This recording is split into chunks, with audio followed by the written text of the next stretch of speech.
Hello all of you, कैसे हैं आप सब लोग। मैं भी अच्छा हूँ। आज हम लोग लेकर आए हैं लेक्चर नंबर 10। ठीक है, lecture number 10 of electric charges and field. और आज हम लोग डिस्कस करने वाले हैं एप्लीकेशन ऑफ गॉस लॉ। ठीक है, गॉस लॉ की एप्लीकेशन देखेंगे। और गॉस लॉ की एप्लीकेशन क्या है? इलेक्ट्रिक फील्ड कैलकुलेट करना। गॉस लॉ से तो इलेक्ट्रिक फ्लक्स के बारे में पता चलता था, लेकिन इसके एप्लीकेशन है इलेक्ट्रिक फील्ड पता करना। ठीक है, तो हम इलेक्ट्रिक फील्ड पता करेंगे गॉस लॉ से। और कहाँ कहाँ पता करेंगे, किस किस कंडीशन में? सबसे पहले अपन पता करेंगे एक इनफाइनाइट यूनिफॉर्म चार्ज वायर पे। एक वायर जो इनफाइनाइटली बड़ा है, यूनिफॉर्मली चार्ज है पर, ठीक है, उसमें चार्जेस यूनिफॉर्म है, यूनिफॉर्म डिस्ट्रीब्यूटेड। और सेकंड मोस्ट हम देखेंगे किसी सिलेंडर पे। अगर आपका सिलेंडर है, उसमें हम लोग इलेक्ट्रिक फील्ड कैसे पता कर सकते हैं? गॉस लॉ की हेल्प से। ठीक है, लेकिन इस सिलेंडर में भी दो केस होते हैं। एक होता है सॉलिड कंडक्टिंग, होलो कंडक्टिंग या होलो नॉन कंडक्टिंग। ये तीनों का एक ही केस है। अब ये तीनों का एक ही केस क्यों है, आएगा सामने आप सबके। और सॉलिड नॉन कंडक्टिंग अलग से पढ़ना है। सॉलिड नॉन कंडक्टिंग अलग है। तो सिलेंडर में भी दो केस हैं। इन तीनों केसेस को एक ही में पढ़ना है। एक ही में क्यों पढ़ना है, आएगा समझ में। और सॉलिड नॉन कंडक्टिंग अलग से क्यों पढ़ना है। ठीक है, देखते हैं इस लेक्चर में हम कितना कहाँ तक पहुँच सकते हैं। ठीक है, तो welcome to my channel MV classes. आप सबके दिमाग में आ रहा होगा सर कितनी लंबी सीरीज जाएगी, तो हार्डली मे बी 2 लेक्चर शायद और आए, इसके कंप्लीट हो जाएगा ये चैप्टर। इस चैप्टर में कुछ भी नहीं बचेगा। आप कॉम्पिटिटिव एग्जाम नीट जेईई की तैयारी कर रहे हैं, उसके लिए भी ठीक है, कंप्लीट एक्सप्लेनेशन दिया जा रहा है। 2 लेक्चर्स में भी शायद और बने, और उसके बाद ये चैप्टर फिनिश होगा, हम आगे बढ़ेंगे फिर। ठीक है, तो चलिए आइए हम लोग शुरू करते हैं। हेडिंग लगाएं, application of Gauss. Application of Gauss. और इसमें हम सबसे पहले पता करने वाले हैं to find electric field in a infinite long uniform charged wire। Uniform charged wire. ठीक है, अब यहाँ पे आपको फीलिंग आएगी कि ये गॉसियन सरफेस क्या था। अब आपको यहाँ पे फीलिंग आएगी कि गॉसियन सरफेस क्या था। चलिए, तो देखिए मैं एक यूनिफॉर्म वायर बना लेता हूँ। ठीक है, सपोज ये एक वायर है जो इनफाइनाइट है ना, आगे भी पता नहीं कहाँ तक गया हुआ है, ये भी कहाँ तक है, और ये यूनिफॉर्मली चार्ज है। ठीक है, ये चार्जेस है इसमें। अब हमें अगर इस पे गॉस लॉ लगाना है या गॉस लॉ की मदद से पता करना है कि भैया इलेक्ट्रिक फील्ड कितनी होगी, तो हमें क्या करना पड़ेगा, इसके आसपास एक गॉसियन सरफेस बनाना पड़ेगा। और गॉसियन सरफेस ऐसा बनाना चाहिए हमें जो इस चार्ज को यूनिफॉर्मली कवर करे, आइडेंटिकली कवर करे। ऐसा नहीं कि यहाँ से कम या यहाँ से ज़्यादा, एक जैसा। तो अगर आप इसको इमेजिन करो तो क्या एक सिलेंड्रिकल सरफेस बनेगा? क्या एक सिलेंड्रिकल सरफेस बनना चाहिए? सोचिए, ये आपका पेन, इसके पेन के अबाउट मैं चाहता हूँ एक ऐसा सरफेस क्रिएट करूँ जो हर एक चार्ज से बराबर डिस्टेंस पे हो। तो क्या एक सिलेंडर बनना चाहिए? हाँ, इसीलिए आपको सिलेंडर बताया गया था। ठीक है, तो ये रहा मेरा गॉसियन सरफेस। ये रहा मेरा गॉसियन सरफेस। ठीक है, तो गॉसियन सरफेस होता नहीं है, मानना पड़ता है। ये एक इमेजिनरी सरफेस है। ठीक है, इस गॉसियन सरफेस। अब इस गॉसियन सरफेस पे मैं देखूंगा अगर, तो इसकी वजह से इलेक्ट्रिक फील्ड ऐसे निकल रही होगी, समझ रहे हो ना, बाहर की तरफ। मीन्स अगर ये इस तरीके से है और मैंने सिलेंडर बनाया है, तो इलेक्ट्रिक फील्ड सिर्फ इधर ही जा रही होंगी, है ना। इस इलेक्ट्रिक फील्ड सिर्फ इधर जा रही होंगी, ऊपर और नीचे नहीं होंगी। ऊपर और नीचे क्यों होंगी? ऊपर और नीचे नहीं होंगी। ठीक, चलिए मैंने नंबरिंग दे दी। इस सरफेस को कहा मैंने 1, इस सरफेस को कहा मैंने 2, और इस सरफेस को कहा मैंने 3। क्योंकि आपको पता है कि सिलेंडर में 3 एरिया वेक्टर बनेंगे, क्योंकि 3 सरफेसेस यहाँ पे होते हैं। तो अगर मुझे यहाँ पे Q टोटल चाहिए, तो मुझे यहाँ पे क्या करना पड़ेगा, φ1 + φ2 प्लस फाई 3 करना पड़ेगा। भाई एक फ्लक्स इस पे, एक फ्लक्स इस पे, एक फ्लक्स इस पे पता करना पड़ेगा। और क्या फाई का फॉर्मूला होता था ई ए कॉस थीटा। अब यहाँ ध्यान दीजिए, कॉस थीटा क्या होता था, ई और ए के बीच का एंगल। यहाँ पे ई का डायरेक्शन यही है, ए का डायरेक्शन भी यही है। अरे इस वाले सरफेस के लिए ए का डायरेक्शन भी तो यही होगा, और इस वाले के लिए ए का डायरेक्शन ऊपर, इस वाले के लिए ए का डायरेक्शन नीचे। अरे बना दूं क्या, समझो बना देता हूँ। चलो, इसके लिए ए का डायरेक्शन ये, इसके लिए ए का डायरेक्शन ये ऊपर, इसके लिए इस सरफेस के लिए, और इसके लिए ए का डायरेक्शन नीचे, एरिया वेक्टर का डायरेक्शन नीचे, है ना। हाँ, तो अगर मैं इस ई और ए के बीच का एंगल पता करूँ, क्योंकि मैं फाई 1 लिख रहा हूँ फर्स्ट सरफेस के लिए, तो एंगल कितना हो जाएगा, कॉस 0। और अगर फाई 2 के लिए लिखूँ तो ये हो जाएगा ई ए कॉस, अब देखो ई इधर है, ए ऊपर है, 90 डिग्री। हाँ, और इसके लिए भी ई इधर है और ए नीचे है, तो इसके लिए भी हो जाएगा ई ए कॉस 90 डिग्री। ठीक है, और आपको पता होगा कॉस 0 की वैल्यू 1 होती है और कॉस 90 की वैल्यू 0 होती है। ठीक है, बिल्कुल भूल के पी जाइए। ठीक है, कॉस 90 की वैल्यू 0 और कॉस 0 की वैल्यू 1। तो ये हो जाएगा आपका ई ए, क्योंकि कॉस 0 की वैल्यू 1 हो गई है, और ये हो जाएगा 0, ये भी हो जाएगा 0। मतलब अगर आपको टोटल फ्लक्स पता करना है तो आपको ई ए पता करना पड़ेगा, ई ए पता करना पड़ेगा। ठीक, अब अगर मैं कहूँ कि मान लीजिए ये जो गॉसियन सरफेस आपने बनाया है, इसका रेडियस मैंने लिया r, स्मॉल r, और इसकी जो हाइट है सपोज मैंने ली है l, इसकी हाइट मैंने ली है l। ठीक है, तो इसका अगर मैं एरिया पता करना चाहूँ तो इसका एरिया कैसे पता होगा, क्या ये आप पता कर सकते हो? भाई आपके पास क्या ये पता करने का तरीका है, ये वाला पार्ट गॉसियन सरफेस यही है ना, इसी तरीके से इसको घेरा हुआ है, तो क्या इसका एरिया पता कर सकते हो? क्या इसे हम कर्व्ड सरफेस एरिया कहते थे, क्या इसे हम लेटरल सरफेस एरिया कहते थे?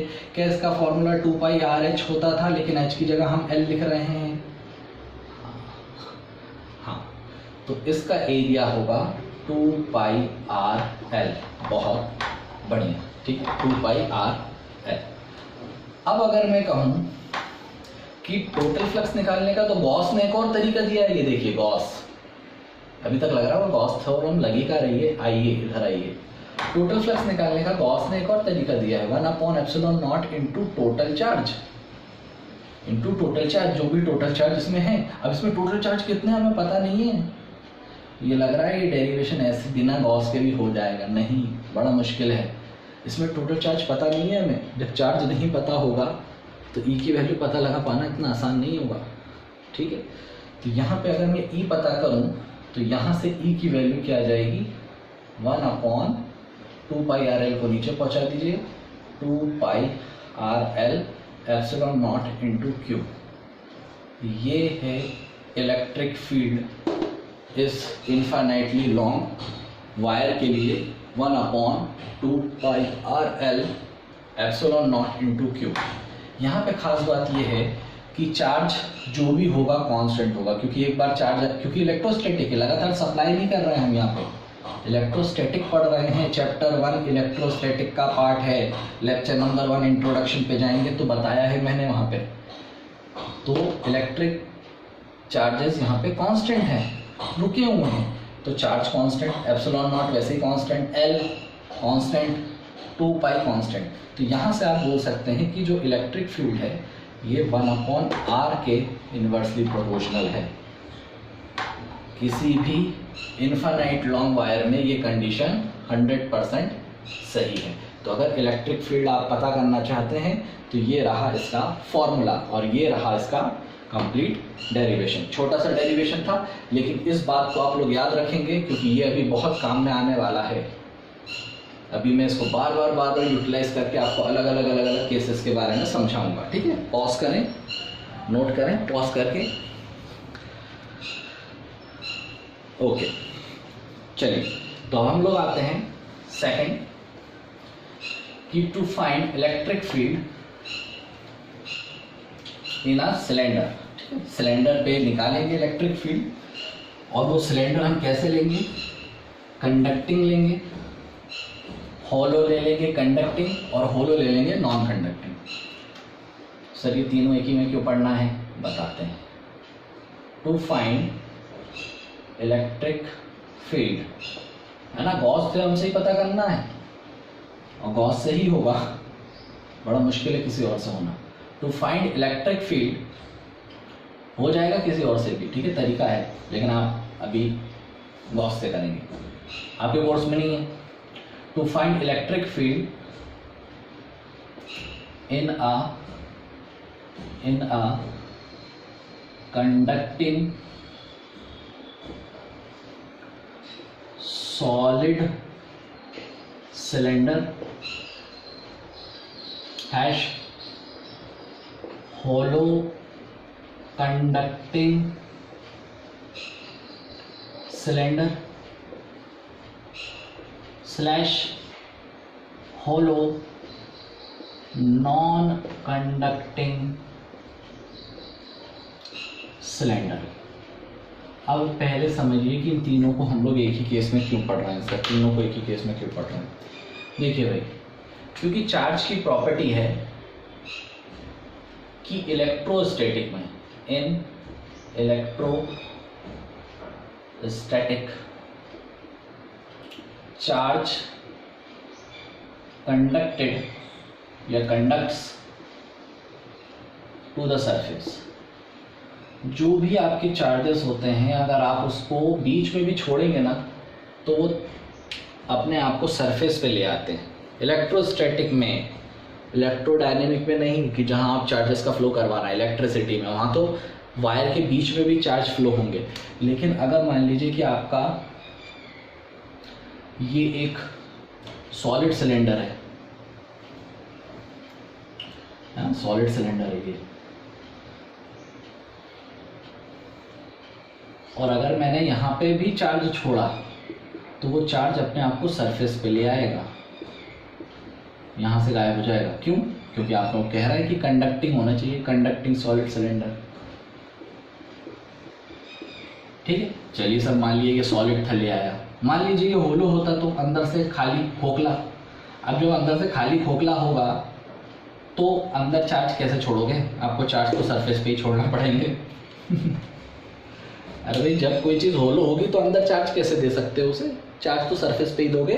लो, बन गया डायग्राम वैसे। और अगर मान लीजिए होलो नॉन कंडक्टिंग हो तो ठीक है, जहाँ चार्ज दोगे वो वहीं रुक जाएगा। कंडक्टिंग और नॉन कंडक्टिंग में यही तो फ़र्क है। कंडक्टिंग में चार्ज ट्रांसफ़र कर जाता है, एक जगह से दूसरी जगह जा सकता है, कंडक्ट कर सकता है, जबकि नॉन कंडक्टिंग में वो चार्ज वहीं का वहीं रुका रह जाता है, ठीक है।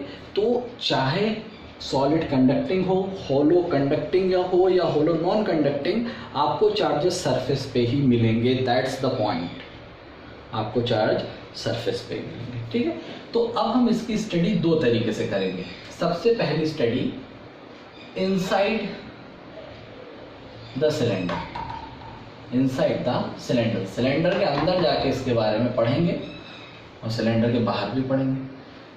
तो मान लीजिए मैंने ये इसकी एक एक्सिस बनाने की कोशिश की और मैं एक गॉसियन सरफेस बनाता हूँ अंदर, ठीक है। मान लो कि ये जो सिलेंडर था जिसकी मुझे स्टडी करनी है, इसका रेडियस है R, कैपिटल R, और मैंने एक गॉसियन सरफेस बनाया, ठीक है। गॉसियन सरफेस भी वैसा ही बनेगा जैसा सरफेस आपको दिया हुआ है।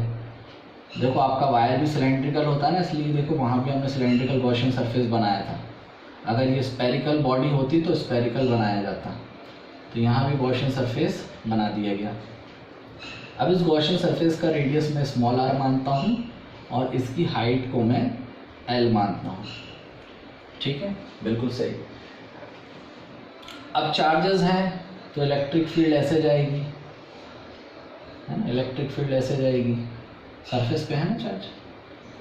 तो यहाँ भी वही केस होगा कि अगर इस गॉसियन सरफेस से मैं देखूँ तो टोटल सरफेस यहाँ पे निकल के क्या आएगा, देखो बार बार लिखना है, φ1 + φ2 + φ3 φ1 φ2 φ3, तो φ2 और φ3 तो होगा ही नहीं, तो φ1 में कितना मिलेगा ई ए, और ए क्या होगा 2 pi R L, 2 pi R L, 2 pi R L, है ना, पीछे पलट के देखो 2 पाई आर एल।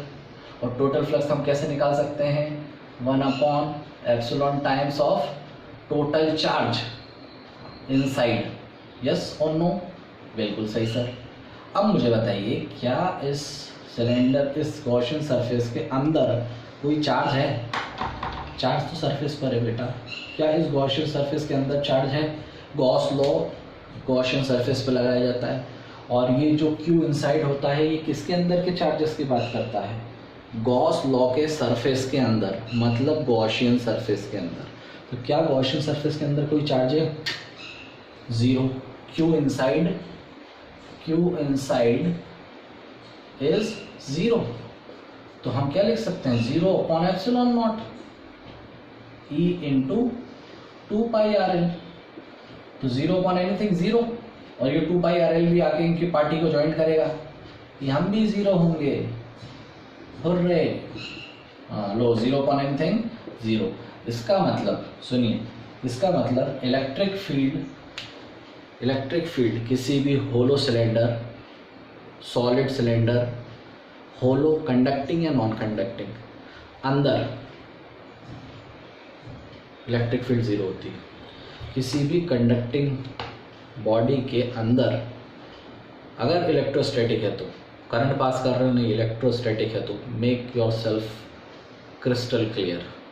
किसी भी सॉलिड सिलेंडर, होलो कंडक्टिंग, होलो नॉन कंडक्टिंग के अंदर, उस सरफेस के अंदर कोई इलेक्ट्रिक फील्ड नहीं होती, कोई इलेक्ट्रिक फील्ड नहीं होती, ठीक है, अंदर कोई इलेक्ट्रिक फील्ड नहीं होती। पॉज करें बिल्कुल तेजी में। ओके, अब हम बात करेंगे आउटसाइड द सिलेंडर। अब हम बात करेंगे outside the cylinder, outside the cylinder, outside. अब आउटसाइड के लिए आपको अपना गॉसियन सरफेस बड़ा करना पड़ेगा, है ना। गॉसियन सरफेस क्या है, जहाँ से आप स्टडी करो। लो भैया, मैंने अपना गॉसियन सरफेस बड़ा कर दिया, ट्यों ट्यों ट्यों, ठीक है। हाँ सर, ये तो अच्छा लग रहा है, हाँ बढ़िया लग रहा है, ठीक है। ये मैं अपना गॉसियन सरफेस लिया आया, और इस गॉसियन सरफेस का रेडियस स्मॉल r मान रहे हैं। हाँ, पीछे इनसाइड वाले में चाहे तो आप लिख लेना, इनसाइड वाले में क्या था कि r की वैल्यू छोटी थी r से, है ना, r छोटा था ना कैपिटल R से। और यहाँ पे क्या होगा आउटसाइड में, r की वैल्यू बड़ी हो जाएगी r से, स्मॉल r बड़ा हो जाएगा r से, ठीक है। अब हम यहाँ पे देखें तो यहाँ भी वही कि भाई टोटल फ्लक्स क्या होगा सर, टोटल फ्लक्स होगा आपका φ1 + φ2 + φ3, φ1 φ2 φ3, φ2 φ3 है ही नहीं क्योंकि दोनों के बीच में एंगल 90 डिग्री है, तो φ1 बचेगा, है ना। और φ1 कितना होगा, φ1 होगा सर, φ1 होगा ई ए, बिल्कुल सही। अब इसका अगर मैं ए निकालने को बोलूँ तो आप कहेंगे सर ई 2 pi R L, 2 pi R L, है ना, 2 पाई आर एल, सही है, हाँ सर बिल्कुल सही है। अब अगर मैं टोटल फ्लक्स निकालूँ इसके लिए तो क्या होगा 1/ε0 इंटू टोटल चार्ज। अब यहाँ समझिए ये थोड़ा सा केस फंस गया है, थोड़ा सा केस क्या फंस गया है कि टोटल चार्ज ये क्यों पता नहीं है मुझे। तो यहाँ पे हम लोग एक कॉन्सेप्ट यूज़ करेंगे जिसको बोलते हैं चार्ज डेंसिटी। हाँ सर, ये तो हम यूज़ कर चुके हैं, चार्ज डेंसिटी, ठीक है, चार्ज डेंसिटी सिग्मा। लेकिन ये चार्ज डेंसिटी कौन सा है, एरिया वाला। एक चार्ज डेंसिटी आपने पढ़ा होगा lambda, charge per unit length, charge per unit length. देखो मैं पिछला भी आपको रिवाइज करवा रहा हूँ, पिछला भी आपको बता रहा हूँ कि आप कंफ्यूज ना हो। लैम्डा चार्ज डेंसिटी ही कहलाता है, लेकिन ये लेंथ लीनियर चार्ज डेंसिटी होता है। ये वाला कौन सा होता है, ये लीनियर चार्ज डेंसिटी होता है, ठीक है। जबकि ये जो मैं बात कर रहा हूँ ये एरिया चार्ज डेंसिटी की बात कर रहा हूँ। सर एरिया चार्ज डेंसिटी क्यों यूज़ कर रहे हैं? क्योंकि बेटा यहाँ पे जो चार्जेस हैं वो एक एरिया पे मौजूद हैं। पिछले कॉन्सेप्ट में जहाँ पे लीनियर चार्ज डेंसिटी की बात की थी वहाँ पे चार्ज एक लीनियर पार्ट पे मौजूद थे, याद हो आपको? तो आप पिछला रिवाइज भी कर सकते हैं या मेरे प्रीवियस लेक्चरों को देख सकते हैं। और हाँ, एक और इम्पॉर्टेंट बात कि मैं अपने हर वीडियो में कोशिश करता हूँ कि प्रीवियस लेक्चर्स के लिंक डाल दूँ, है ना, प्रीवियस लेक्चर्स के लिंक डाल दूँ डिस्क्रिप्शन बॉक्स में। तो किसी को अगर प्रॉब्लम होती है आगे कभी भी, तो मैं कोशिश करूँगा मैं हर लेक्चर में डिस्क्रिप्शन बॉक्स में उसके प्रीवियस लेक्चर्स के लिंक डाल दूँगा, ठीक है। तो आप लोग उस डिस्क्रिप्शन बॉक्स में जाके वहाँ से लिंक ओपन कर सकते हैं डायरेक्ट, ठीक है। आगे बढ़ें तो यहाँ पे चार्ज डेंसिटी क्या होगी? Charge per unit area, charge per unit area, ठीक है। तो यहाँ पे सिग्मा की वैल्यू क्या होगी? यहाँ पे चार्ज क्या है? यही टोटल चार्ज, टोटल चार्ज जिसे अपन क्यू टोटल कह रहे हैं। और इसका एरिया क्या होगा? इस टोटल चार्ज का एरिया क्या होगा? क्या ये 2 पाई कैपिटल RL होगा? अरे भाई ये चार्ज इसी बड़े इस सिलेंडर पर मौजूद है ना, तो इसका 2 पाई RL होगा ना, 2 पाई RL है ना, कैपिटल R होगा ना इस बड़े वाले सिलेंडर पे, ठीक। तो क्या मैं यहाँ से Q टोटल पता लगा पाऊंगा? इस सिग्मा के साथ इसको इंटू कर दो, तो सिग्मा के साथ 2 पाई RL दिख रहा है आप लोगों को, ठीक। तो Q टोटल हम लिखेंगे अब यहाँ से 1/ε0 into Q inside. Q inside यही है, Q इनसाइड यार, यही तो टोटल चार्ज है, Q inside, Q inside, Q inside. तो it will become 1/ε0, Q inside की जगह में लिखूंगा सिग्मा 2 पाई RL और ये होगा E 2 पाई स्मॉल RL। तो 2 पाई L से 2 पाई L स्वाहा, तो सिग्मा अपॉन ε0 R और ये स्मॉल r आ जाएगा नीचे। तो ये है आपकी